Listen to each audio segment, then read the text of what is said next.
যে লোকটা নাপাক থাকবে ওই লোকটা ফেঁসে যাবে, যে লোকটা পাক থাকবে ওই লোকটা বেঁচে যাবে, যে লোকটা পাক থাকবে ওই লোকটা বেঁচে যাবে, যে লোকটা নাপাক থাকবে ওই লোকটা ফেঁসে যাবে। অর্থাৎ কিয়ামতের মাঠে যে লোকটা পবিত্র থাকবে ওই লোকটা বেঁচে যাবে, আর যে লোকটা নাপাক থাকবে ওই লোকটা ফেঁসে যাবে।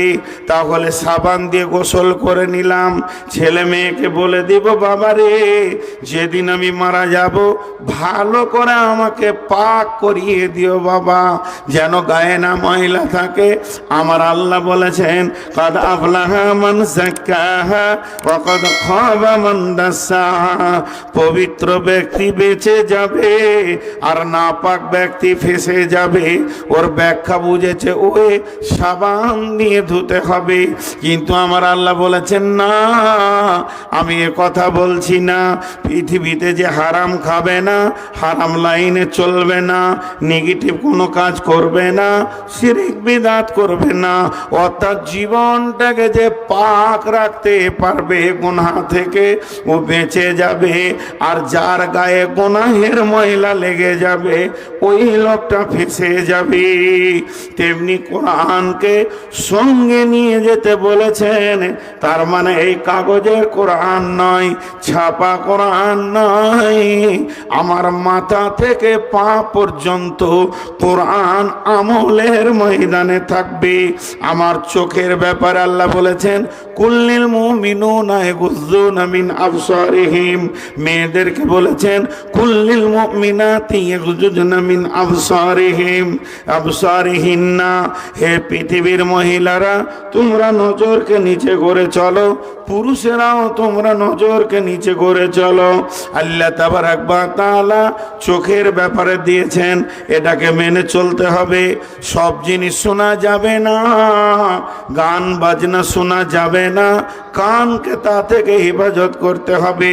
আল্লাহ যেটা ধরতে বলেছে তার গায়ে তুমি হাত দেবে, বিবিকে তুমি ধরবে, শালিকে ধরবে না।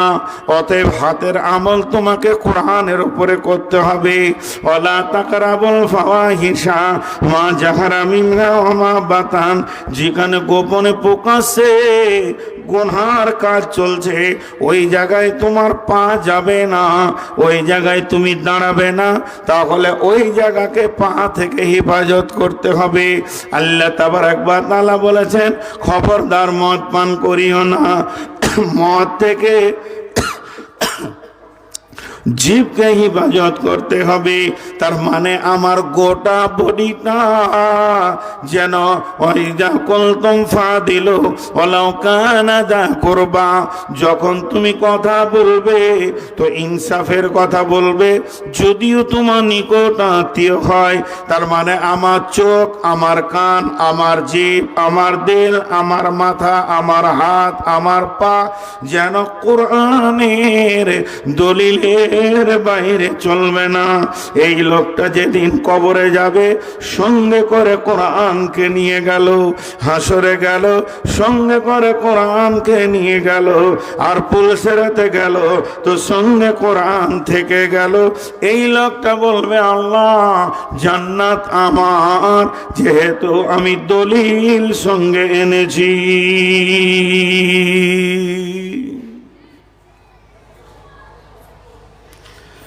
কিয়ামতের মাঠে আমি প্রথমেই আপনাদেরকে বলেছি যে একটু সবর করেন। এবার আমি সূরাটা ধরবো খালি এই উদাহরণটা দিয়ে। কিয়ামতের মাঠে আল্লাহ তাবারাক ওয়া তাআলা এলান করবেন, ফেরেশতারা এলান করবেন,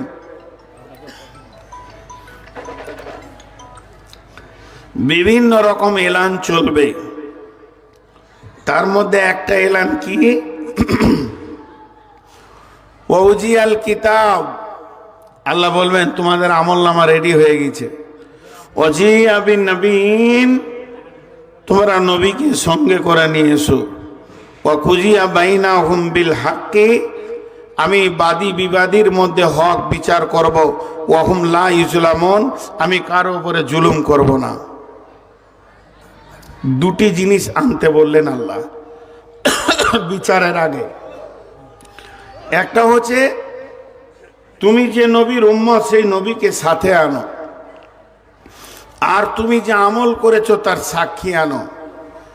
নবী তো একটা, উম্মত তো কোটি কোটি, কার সঙ্গে যাবে? কিন্তু জান্নাতীরা আল্লাহকে গিয়ে বলবে নবীকে সঙ্গে এনেছি। কেন? আমি আমার চেহারাকে, চলা ফিরা উঠা বসা লেনদেনকে নবীর মতো বানিয়েছি। আমার সাথে নবী আছে, দেখেন আমি এনেছি কিনা। আল্লাহ হাসবেন আর বলবে হ্যাঁ এনেছি। সাক্ষী কয় ফি উজুহিম মিন আসারি সুজুদ, আমার এইখানটা কালো, হাঁটুগুলো কালো, নূরে ঝকমক করছে, এটাই আমার সাক্ষী, জান্নাত পেয়ে যাবে। তো এতক্ষণ যে আমি বক্তব্য রাখলাম 2-10 মিনিট ভূমিকা হিসেবে, উপস্থাপনা হিসাবে, তার একটাই কথা আমি আপনাদের সামনে তুলে ধরলাম। কোরআন হলো আমাদের পৃথিবীতে বেঁচে থাকার দলিল। আমরা যা করব কোরআনে তা পাওয়া যাবে। আর কোরআন হলো আমার কবরে নাজাতের দলিল, হাসরে নাজাতের দলিল, এবং পুলসেরাতে পার হয়ে যাওয়ার দলিল, জান্নাতে গিয়ে আমার জায়গাটা যে আমার, এর দলিল। ঝামেলা শেষ। এখন আমি যে সূরাটা ধরেছি তার নাম বাইয়েনা। এবার চলেন সেই বাইয়েনাতে আল্লাহ কি বলছেন। লাম ইয়াকুনিল্লাযীনা কাফারু মিন আহলিল কিতাবি ওয়াল মুশরিকিনা মুনফাক্কিনা হাত্তা তা'তিয়াহুমুল বাইয়িনা। আর একবার বলবো, কিন্তু দুটি গোষ্ঠীর নাম আমি কোরআনে নিব, যে গোষ্ঠী দুটি অতি নোংরা।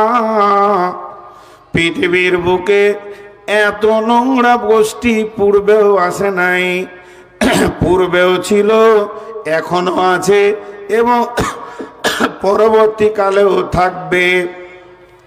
যখন ওই গোষ্ঠী দুটির নাম নিব, এইভাবে আমি হাত তুলব, খেয়াল করবেন। কি হলো রে বাবা?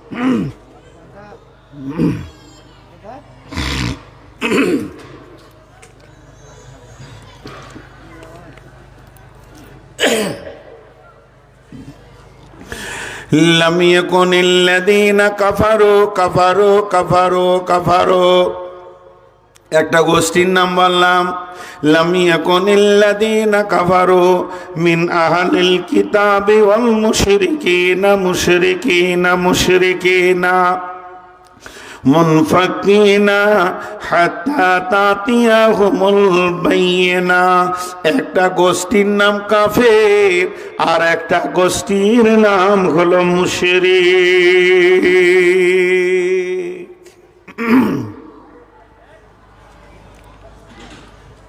একবার আমি ছোট হয়েছি আপনাদের কাছে, নূর মোহাম্মদ কোথাও বলেন যে বসে আমার বায়ান শুনেন, হাড় কাঁপানো শীত, কষ্ট পাচ্ছেন। আমি 10-15 মিনিট আপনাদের কাছে চাইছি, আমি নিজে বলবো আপনারা উঠে যান, আমি বায়ান ছেড়ে দিব, আপনারা উঠতে চাইবেন না। এখানে আল্লাহ কত তত্ত্ববহুল কথা বলছে, খেয়াল করেন। লাম ইয়াকুনিল্লাযীনা কাফারু মিন আহলিল কিতাবি ওয়াল মুশরিকিনা মুনফাক্কিনা হাত্তা তা'তিয়াহুমুল বাইয়িনা। গোষ্ঠী দুটার নাম কি? জোরে বলেন, কি নাম? কাফের আর মুশরিক। ভাই বন্ধু সোনামানিক, একবারে মুখ খুলেন, খুব উচ্চ মানের কথা হচ্ছে, খুব উচ্চ মানের। 2 মিনিট পর বুঝতে পারবেন। গোষ্ঠী দুটার নাম কি? কাফের আর মুশরিক। এদের ব্যাপারে আল্লাহ কি রিজাল্ট দিচ্ছে দেখেন। জাযাউহুম ইনদা রাব্বিহিম জান্নাতু আদনিন তাজরি মিন তাহতিহাল আনহারু খালিদিনা ফিহা আবাদা রাদিয়াল্লাহু আনহুম ওয়া রাদু আনহু যালিকা লিমান খাশিয়া রাব্বাহ। এই কাফের আর মুশরিকরা এমন জান্নাতে থাকবে, কিয়ামতের ময়দানে এরা কষ্ট পাবে না, পুলসেরাতে কষ্ট পাবে না, হাসতে হাসতে জান্নাতে যাবে। এমন একটা জান্নাতে যাবে যার তলদেশে কুলকুল করে নহর বইছে, সেখানে চিরদিন তারা থাকবে, আনন্দ করবে। কাফের মুশরিকরা জান্নাত যাবে। আপনাদের কি মনে হয় কাফের মুশরিকরা জান্নাত যাবে? আপনাদের কি মনে হয়? যা এতগুলি লোক মুখ খুলেন না কেন? কাফের মুশরিকেরা জান্নাত যাবে, আপনাদের কি মনে হয়? কোরআন বলছে এরা জান্নাতে থাকবে এবং খুব উচ্চাঙ্গের জান্নাতে থাকবে। কাফির আর মুশরিক, প্রশ্ন থেকে যাচ্ছে আপনাদের মনে, দিয়ে হ্যাঁ বলতে পারছেন না। আজকে কি বার? একবারে মুখ খুলে না রে ভাই, কোথায় এসেছি? জালসা বাংলাদেশে করি, আনন্দ আছে। উত্তর দেয় মানে প্রশ্ন করার আগে বলবে যেখানে কি বলতে হবে। কতবার জিজ্ঞেস করছি ভাই, উত্তর দিচ্ছেন না গো। আজকে কি বার বললেন? তো কাফের মুশরিক জান্নাতে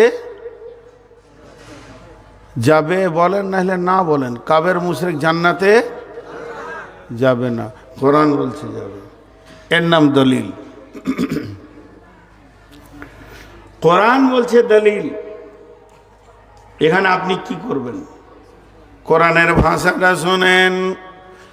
লাম ইয়াকুনিল্লাযীনা কাফারু মিন আহলিল কিতাবি ওয়াল মুশরিকিনা, যারা নাস্তিক, একদম আল্লাহ মানে না, কোনদিন তারা ফিরে আসছে না, তারা কথা মানতে চাইছে না। আবার আহলে কিতাবের ভিতরে যারা মুশরিক, তারা ওদের মতো বক্র হয়ে গেছে, কোনো মতেই দিন মানতে চাইছে না। হাত্তা তাতিয়াহুমুল বাইয়িনা, যখন তাদের কাছে যতক্ষণ পর্যন্ত দলিল না পৌঁছেছে।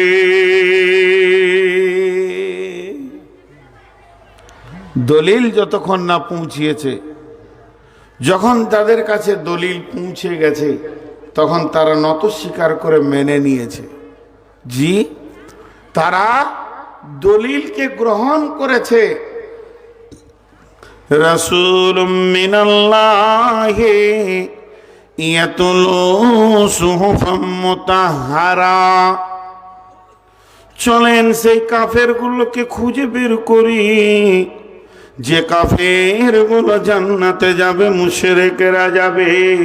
আল্লাহ কোরআনে বলেছেন, মানে হতেই হবে, কোরআনে একটা মিথ্যা নাই। তাই আমার রব বলছেন ওই কাফের মুশরিকেরা জান্নাতে যাবে। ও দুনিয়ার মানুষ, ও মুর্শিদাবাদের লোক, একবার ভেবে দেখো কারা কেমন কাফের, কেমন মুশরিক ছিল। তাদের জন্য আমার জান্নাত রেডি রয়েছে।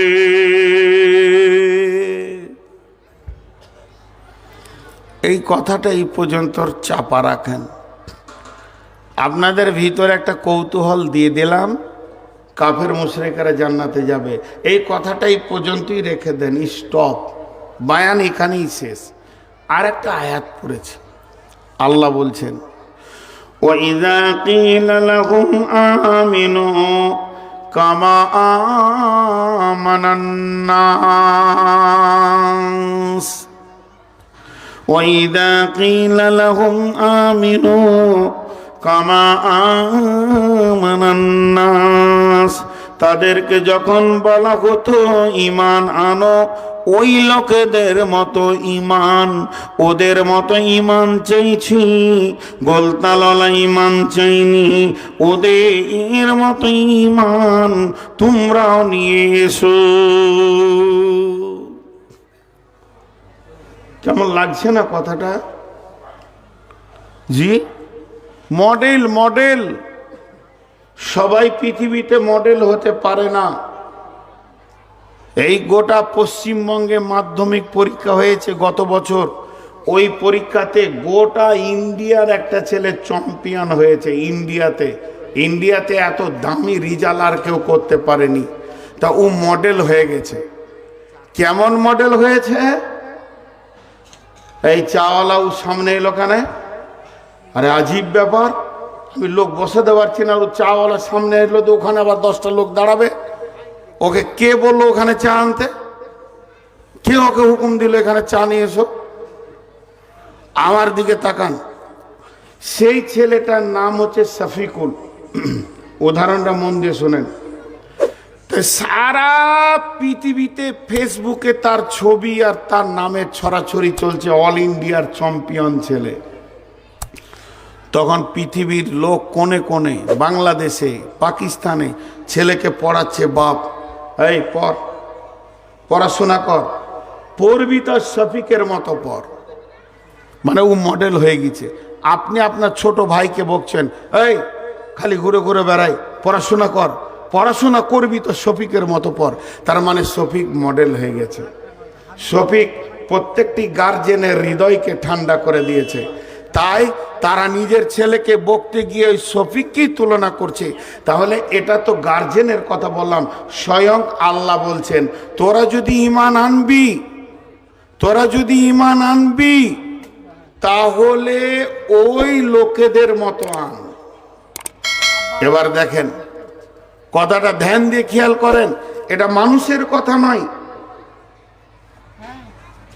এটা মানুষের কথা নয়, জিবরাইলের কথা নয়, নবীজিরও কথা নয়, আল্লাহ বলছেন। আল্লাহ কোনো একটা ব্যক্তির দিকে আঙ্গুল তুলছেন, আপনাকে আমাকে বলছেন, রে আজকের দিনের গোরাত্রির আমার শ্রোতার দল, তোরা যদি ঈমান আনবি ওই লোকেদের মতো ঈমান আন। ওয়াইদা কিলা লাহুম আমিনু কামা আমানান নাস, আল্লাহ বলেনি জিবরাইলের মতো আন, আল্লাহ বলেনি মিকাইলের মতো আন, আল্লাহ কোনো ফেরেশতাকে সামনে আনলেন না। আমার রব এমন একটা লোককে দেখাচ্ছে, হে মুর্শিদাবাদের মানুষ, বর্ধমানের মানুষ, তোমরা যদি ঈমান আনবে, ও নারী ও পুরুষ, ওই লোকেদের মতো ঈমান আনো। আমার কাছে অন্য কোনো ঈমান কবুল নাই, ওই লোকটার মতো ঈমান কবুল আছে। কামা আমানান নাস। নাস বলতে কে? আল্লাহ স্বয়ং বলছে ওর মতো ঈমান আনো। তাহলে সেই লোকটা কত দামি, সেই লোকটা কত মজবুত, সেই লোকটা কত দামি যে আল্লাহর দিলকে আপন করে নিয়েছে। আমার দিকে দেখায়নি, ইনার দিকে দেখায়নি, তার দিকে দেখায়নি, ওই লোকের দিকে দেখাচ্ছে। তাহলে সেই লোকটা কত দামি, চলেন সেই লোকটা খুঁজে বের করি। এবার আসেন জঙ্গে তবুকে আল্লাহর নবী সাহাবীদেরকে নিয়ে সফর শুরু করেছেন। যেতে যেতে যেতে যেতে 1 মঞ্জিল 2 মঞ্জিল এইভাবে রাস্তা পার হতেই রয়েছেন। বিশ্বনবী এক জায়গায় গিয়ে বললেন, রে আমার সাহাবীরা, তোমরা এখানে তাঁবু গেড়ে দাও, এই জায়গায় তাঁবু খাটিয়ে নাও, এখানে রান্নার ব্যবস্থা করো, এই জায়গায় আরাম হবে, এই জায়গায় গোসল হবে, এই জায়গায় নামাজ হবে, এই জায়গায় খাওয়া পাকানো হবে, খাওয়া হবে, তারপরে রেস্ট নিব, রেস্ট নেওয়ার পর আবার নতুন সফর শুরু হবে। তাবুরাতে সাহাবীরা সাহাবারা জেলাম মাজমাইনেরা কেউ তাবু রেডি করতে লাগলো, কেউ চুলা বানাতে লাগলো, কেউ হাঁড়িগুলো রেডি করছে, রান্না পাকাতে হবে। সব যেন নিজে নিজের কাজে ব্যস্ত হয়ে গেল। এরই ভিতরে 1-2 সাহাবী ওই মরুভূমির আপনার বাবলার বনে একটা গাধাকে পেয়েছে। ওই গাধাটাকে টেনে নিয়ে নিয়ে এসে জবাই করে দিয়েছে। জবাই করে তার মাংসগুলোকে পিস পিস করে সুন্দর করে হাঁড়িতে দিয়ে আর মশলা দিয়ে রান্না শুরু করে দিয়েছে। এবার রান্না হচ্ছে, শুধু হচ্ছে না, রান্না শেষের দিকে পৌঁছে গেছে। একজন লকড়ি ঠেলছে, আর একজন দাঁড়িয়ে দাঁড়িয়ে মাংসটাকে নাড়ছে, আর একজন থালা নিয়ে দাঁড়িয়ে আছে, এই মাত্র নুন দেখবো, খাবো, আর সেদ্ধ হতে 1-2 মিনিট বাকি আছে, নিশ্চয়ই খাবারটা রেডি হয়ে গেছে। এমন সময় আসমান থেকে বার্তা চলে এলো। বার্তা এলো কি, ও দয়ার নবী গো, এক্ষুনি আপনার উম্মতের জন্য 2টি জিনিসকে হারাম ঘোষণা করা হলো। এই মিনিটে, এই সেকেন্ডে হারাম ঘোষণা করে দেয়া হলো। সেই 2টি জিনিস কি? একটা হলো গাধার মাংস, আর একটা হলো কি, নিকাহি মুতা। আগের যুগে এটা ছিল, এখন সিয়ারা রেখে দিয়েছে। কন্ট্যাক্টে কোনো মেয়েকে বিয়ে করা যেত। আমি মুর্শিদাবাদে 2 মাস থাকবো, তুমি আমার 2 মাসের বিবি হবে, আর আমি চলে গেলে অটোমেটিক তালাক হয়ে যাবে। এই নিকাহি মুতা তাদের কাছে বউ ছিল।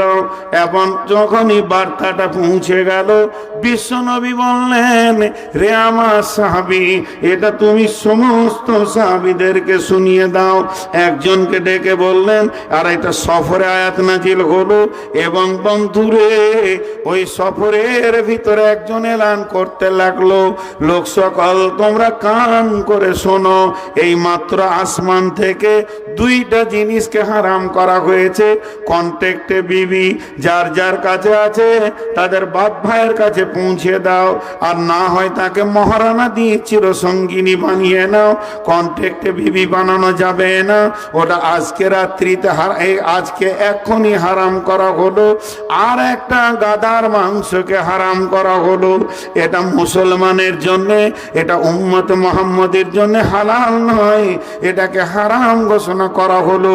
যখনই 2টি বার্তা তাদের কানে পৌঁছে গেল, তারা সঙ্গে সঙ্গে করলো কি, তখনই যে থালা ধরেছিল থালা ছেড়ে দিল, যে লোকটা লকড়ি ঠেলছিল সেও হাত ছেড়ে উঠে গেল। আর তো লাভ নাই। আর এরা দুজন এমনি করে হাঁড়িটা ধরে হড় হড় করে চুলোতে ঢেলে দিল, হাঁড়িটা ধুয়ে নিল। আল্লাহ তাবারাক ওয়া তাআলা বলছেন, ওয়াইদা কিলা লাহুম আমিনু কামা আমানান নাস। আল্লাহ যাদের উপরে আঙুল তুলেছেন, যে লোকগুলো আল্লাহ পছন্দ করেছেন, এগুলো হলো ওই সাহাবীরা। আল্লাহ আমাদেরকে বলছে, ও পৃথিবীর মানুষ রে, তোমরা যদি ঈমান আনবে তো ওই লোকেদের মতো আনো, তাদের কাছে হারামের খবর পৌঁছেছে, সঙ্গে সঙ্গে আমল করছে।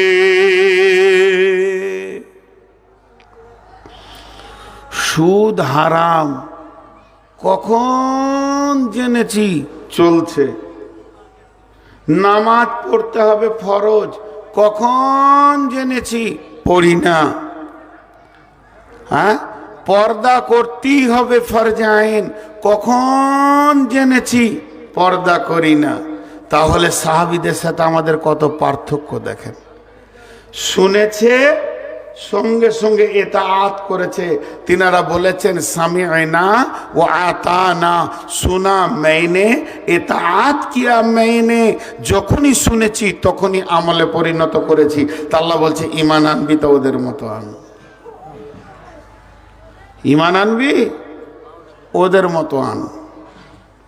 জি, অন্য কারোর মতো ঈমান লিব না। মদ হারাম শুনেছে, গ্লাসে ছিল ফেলেছে, হাঁড়িতে ছিল ফেলেছে, বাসনে ছিল ছুঁড়ে দিয়েছে, সঙ্গে সঙ্গে লাত মেরে দিয়েছে। আল্লাহ বলছে, ওদের মতো ঈমান আন। জি, আজকে আমাদের ঈমানটা কেমন? এটাও চলছে, ওটাও চলছে, এটাও চলছে, ওটাও চলছে। আমাদের কাছে দলিল পৌঁছানোর পর আমরা দলিলকে কবুল করি না, আর সাহাবীরা দলিলকে কবুল করে নিয়েছেন। আর একটু আগিয়ে যাই। মা আমার, বোন আমার, মহিলাদের পর্দা ছিল না। ইসলামের প্রথম প্রথম মহিলাদের পর্দা ছিল না। হযরত উমর বললেন, নবীর ঘরে যেমন অবাধ চলাফেরা চলছে, মানুষ যে যার ঘরে পারছে ঢুকে যেছে, এইটা যা অবস্থা চলছে, মনে হয় যেন আমার রব পর্দাকে ফরজ করে দিবে। আজকে যদি পর্দা জিনিসটা না থাকতো তো কে কার জমি চাষ করত এবং কে কার জমিতে পানি ঢেলে দিত, এ খবর পৃথিবীর মানুষ খুঁজে পেত না। যে জাতিদের ভিতরে পর্দা নাই, দেখেন গা কি আচরণ চলছে, ভিতরকার খবর। তো হযরত উমর এটা একটা আশঙ্কা করলো, আয়াত নাজিল হয়ে গেল পর্দার। মা বোন কান করে শুনেন, আয়াতটা কখন নাজিল হলো? এশার নামাজের পর। এশার নামাজের পর জিবরাইল আমিন এলেন, আসার পর আল্লাহর নবীকে বলে চলে গেলেন, পৃথিবীর মুসলিম মেয়ে যারা কালেমা তাইয়্যিবা পড়েছে, কালেমার শাহাদাতের সাক্ষী দিয়েছে, তাদের জন্য পর্দা ফরজে আইন। আচ্ছা, এশার নামাজের পর একটা নতুন খবর এসেছে, মদিনায় কেউ শুনেছে কেউ শুনে নাই। বাইয়েনা কাকে বলে দেখেন, দলিলটা কারো কাছে পৌঁছিয়েছে কারো কাছে পৌঁছায়নি। হযরতে বেলাল ফজরের আজান দিচ্ছেন, হযরতে বেলাল ফজর আজান দিচ্ছেন। যে মেয়েরা শুনেছে পর্দা ফরজ হয়ে গেছে, তারা পরিপূর্ণ পর্দা করে মসজিদে আসছে, কিন্তু যারা শুনেনি, খবর তো পৌঁছায়নি এখন সবারই কাছে, তারা যেমন দোপাট্টা পরে, চুড়িদার পরে, সেরওয়ার কামিজ পরে হেঁটে চলে আসছে মসজিদে নামাজ পড়ার জন্য। ঠিক রাস্তার মাঝে এক ছোট বাচ্চা মসজিদেছে, তোর দাদিকে বলছে, দাদি যে তোমার কাছে কি বাইয়েনা পৌঁছায়নি, তোমার কাছে কি দলিল পৌঁছায়নি, তোমার কাছে কি আল্লাহর বার্তা আসেনি? বলে কে ভাই? বলে গত রাত্রিতে জিবরাইল আমিন এসে বিশ্বনবীকে বলে চলে গেলেন যে পৃথিবীর মহিলারা পর্দার ভিতরে থাকবে, এরা পর্দার বাইরে থাকবে না, মেয়েদের জন্য পর্দাকে ফরজ করে দিয়েছে। তো মেয়েটি কেমন, ওর চালন কেমন, ওর চালচলন কেমন, ওর মিজাজ কেমন, ও আমার মা, আমার বোন, একটা মিনিট খালি কান করে শুনেন। ওই মেয়েটি তখন সঙ্গে সঙ্গে আল্লাহর জমিনে বসে গেল, আর দাঁড়িয়ে নাই, নিজের মাথা হাঁটু একদম জড়ো সড়ো করে নিয়ে বসে গেল।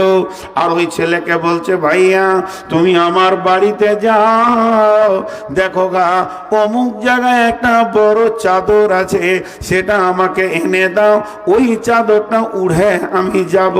তখন ছেলেটা বলছেন, দাদিজি আপনার কাছে তো খবরটা এখন পৌঁছালো, আগে থেকে পৌঁছায়নি, তাহলে এই ওয়াক্তের নামাজটা আপনি এইভাবে পড়ে আসেন, আর না হয় এই ওয়াক্তের নামাজটা বাড়িতে পড়েলেন, আপনি বাড়ি ফিরে চলে যান, পরের ওয়াক্ত থেকে পর্দা করে আসবেন।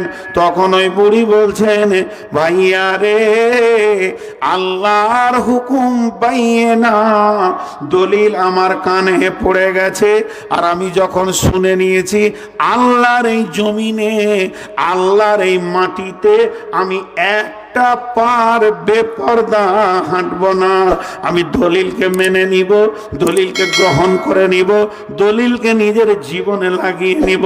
কোরআনের আয়াতটা যেন আমার বডিতে লেগে যায়, ওটাই নিয়ে যেন কিয়ামতে উঠতে পারি। অতএব তুমি গিয়ে আমার চাদরটা এনে দাও। আল্লাহ বলছে, ইমান আনবি তো ওদের মতো আন। এখানে যে মা বোনেরা আছে, এরা কি পর্দা ফরজ এটা জানে না?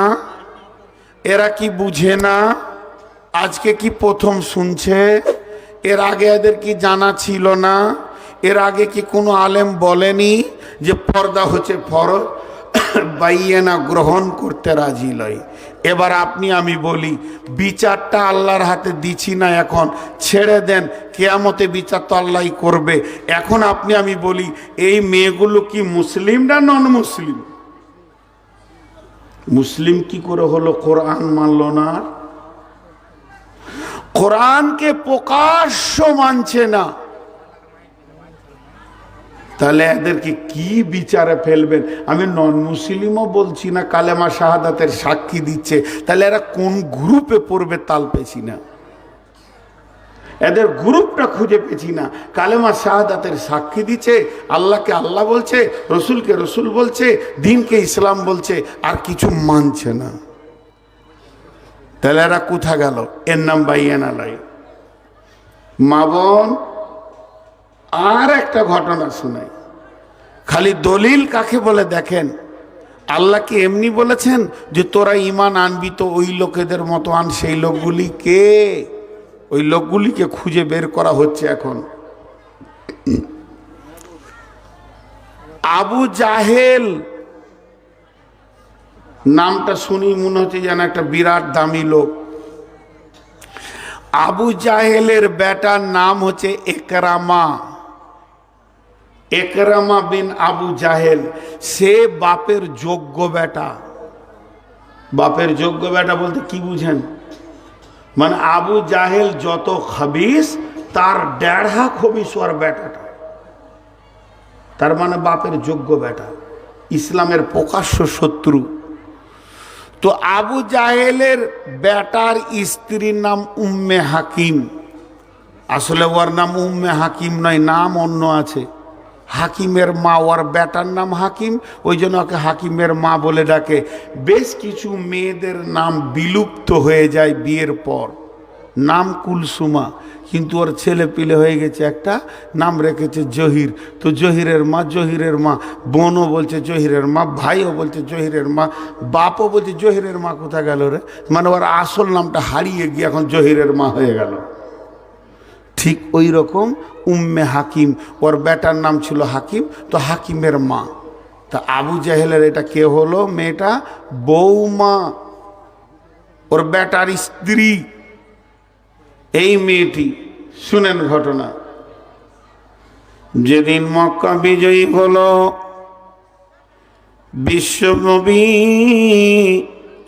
মক্কায় আসলেন, সৌদি আল্লাহ নবীর হাতে চলে এলো। এমন সময় আল্লাহর নবী একটা কাগজে পরিচিতে 10 থেকে 12 জনের নাম লিখে দিলেন। নামটা লেখার পর সেটা কাবার দেওয়ালে আবার কাপড়ের সঙ্গে সেটাকে চিটিয়ে দিলেন, আর বলে দিলেন এই 10টা-12টা লোকের রক্তের কোনো মূল্য নাই। এখন যদি আমাকে কেউ মার্ডার করে, আমার রক্তের মূল্য তার কাছে নেওয়া যাবে। আল কাতল বিল কাতলে, কতলের পরিবর্তে কতল। কিন্তু আল্লাহর নবী বললেন এই 10টা লোকের রক্তের কোনো মূল্য নাই। তার মানে হচ্ছে এদেরকে যেখানেই পাবে মার্ডার করে দাও, এদের পৃথিবীর বুকে বেঁচে থাকার কোনো অধিকার নাই। এরা এত বড় খাবিস, এরা দিনের এত বড় শত্রু, এদেরকে দুনিয়া থেকে উড়িয়ে দাও, এদের থাকার অধিকার নাই। তার মধ্যে ওই লিস্টে 1-2 নম্বরের ভিতরেই যার নাম আছে তার নাম হলো একরামা বিন আবু জাহেল। আবু জাহেলের বেটা একরামা। রসুলের হাতে সৌদি চলে এসছে, সৈন্য শক্তি সব কিছু। এবারে এরা 10 জন লুকিয়ে বেড়াচ্ছে, তার মধ্যে একরামাও লুকিয়ে বেড়াচ্ছে। ওর কানে কেউ বলে দিয়েছে, একরামা খবর শুনেছিস মার্ডারের লিস্টেতে তোর নাম আছে 1-2 নম্বরে। তুই তখন লুকিয়ে লুকিয়ে বেড়াচ্ছে জানকে বাঁচাবার লেগে, লুকাতে লুকাতে পালিয়ে গেল। তো একরামার বিবি উম্মে হাকিম রসুলকে গিয়ে বলছেন, ইয়া রাসূলুল্লাহ, ইয়া হাবিবাল্লাহ, ও শফিউল মুজনাবিন রাহমাতুল লিল আলামিন, দয়ার নবী গো, আমার স্বামী একরামা আবু জাহেলের বেটা, আপনি তাকে মারার অর্ডার দিয়ে দিয়েছেন। ও যদি মরে যায়, আমি এখনো জোয়ান মেয়ে, আমার জীবন কোথা কাটবে? ছোট ছোট বাচ্চাগুলো রয়েছে, এতিম হয়ে যাবে। দয়ার নবী এই আইনটা, এই নিয়মটা, যে ফয়সালাটা আপনি দিয়েছেন, এটা পুনর্নির্মাণে বিবেচনা করা যাবে কিনা, আবার দ্বিতীয় কোনো চিন্তা করা যাবে কিনা, আপনি একটু ভেবে চিন্তে দেখেন। আল্লাহর নবী বলছেন, আমি ইমোশনাল হয়ে এটা করিনি, আমি পাগলা হয়ে করিনি। ওরে একরামা বিবি উম্মে হাকিম, তুমি শোনো, ওই রকম ইসলামের শত্রু আল্লাহর জমিনে বেঁচে থাকার অধিকার নাই। ওর আপিল মানল না, ওর আপিল মানল না। নবীজি বলছে যেখানেই পাবে ওকে শেষ করে দাও। মেয়েটা কত চালাক মা বোন, আমরা ভাবি আগেকার মেয়েদের বুদ্ধি কম, কত চালাক। মেয়েটা নবীজিকে বললেন, তাহলে আমার আর একটা কথা শোনেন। বলে কি? 2-4 মাস মুলতবি করে দেন, আমাকে 2-4টা মাস, 5টা-6টা মাস আমাকে সুযোগ দেন।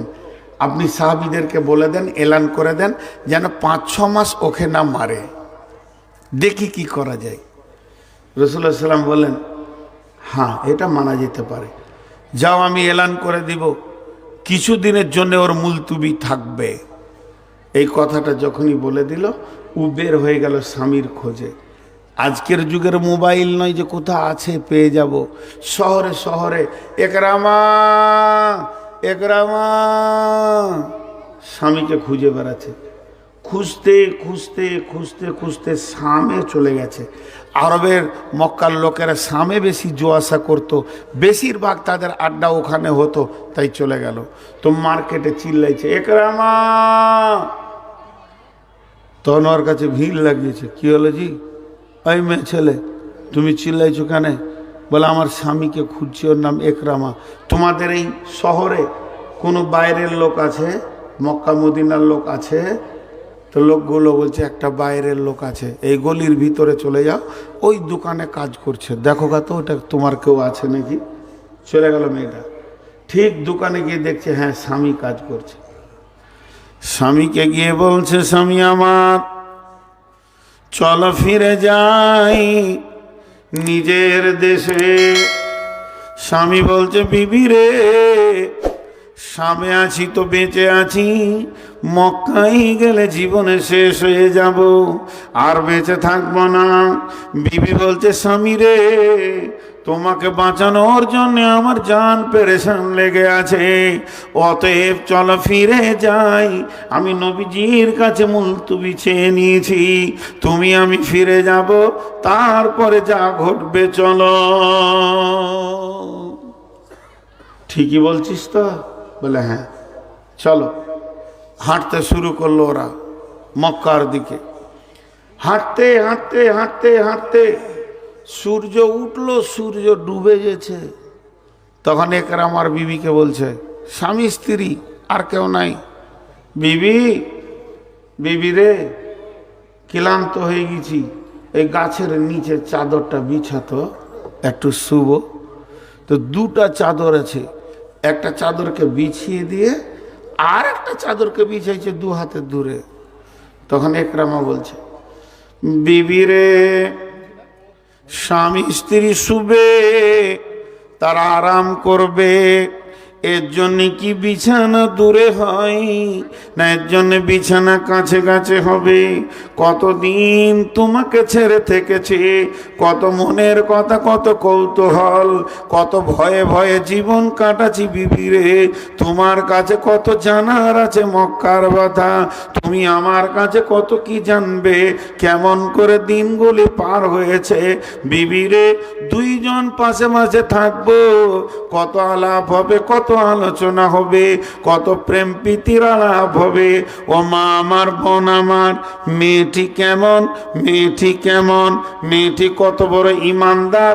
সঙ্গে সঙ্গে স্বামীকে বলছে, স্বামী আমার শোনো, আমি তোমার কাছে আর শুতে পারি না, তোমার সঙ্গে আমার পার্থক্য রয়েছে বাইয়ে না, দলিল চলে এসেছে, এখন আমি আর তোমার কাছে শুতে পারবো না।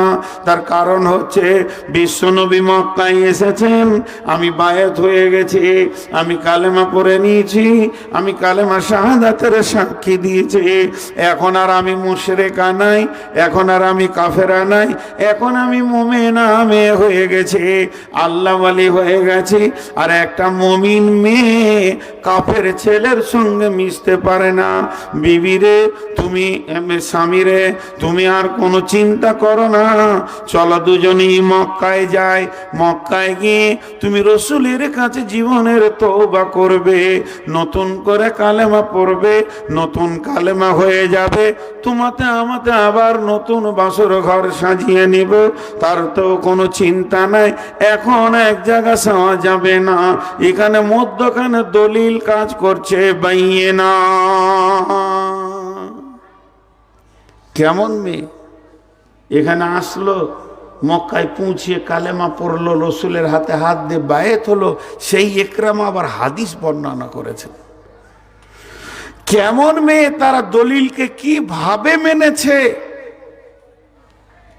জি, নামাজ ফরজ আমরা জানি না, শুধু জুমার দিন নামাজ পড়লে ও নামাজি লয়, এটাও তো জানি, তবে কেন দলিল মানছি না?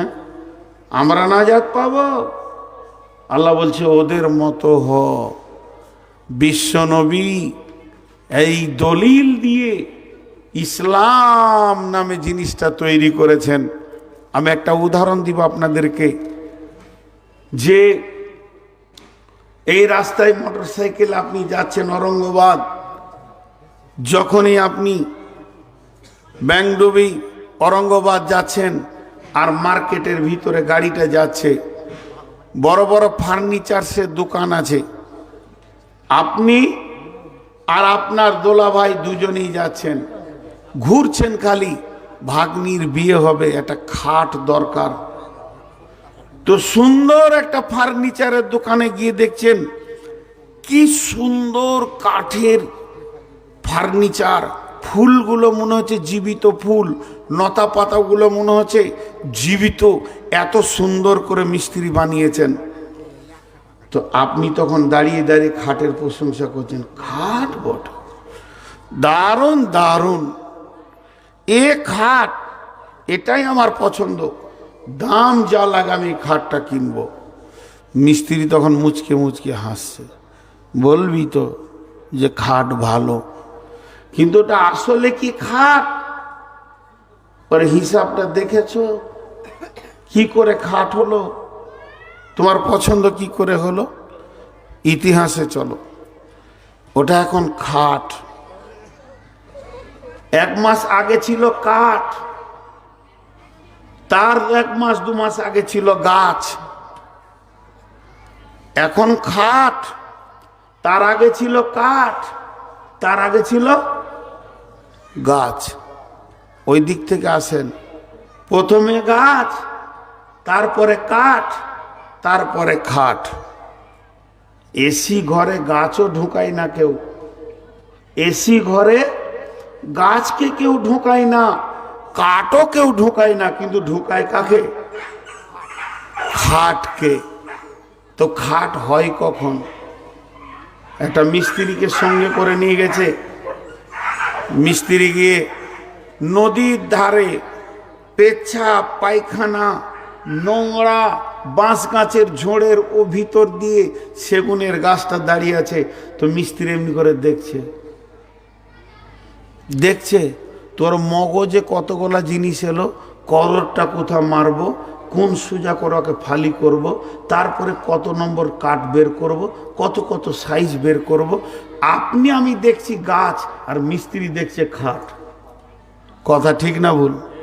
মিস্ত্রি দেখছে খাট, দিয়ে তারপরে বলল লিভারকে চলো কাটো, পড়লো তো পায়খানার ওপরই পড়লো, তুলে নিয়ে এসো, ধো, 7 ফুটের মাথায় একটা মারো, এখানে একটা পিস করো, আবার একটা করো, এই ডালটা আলাদা করো, ওইটা আলাদা করো, চলো ট্র্যাক্টরে উঠাও।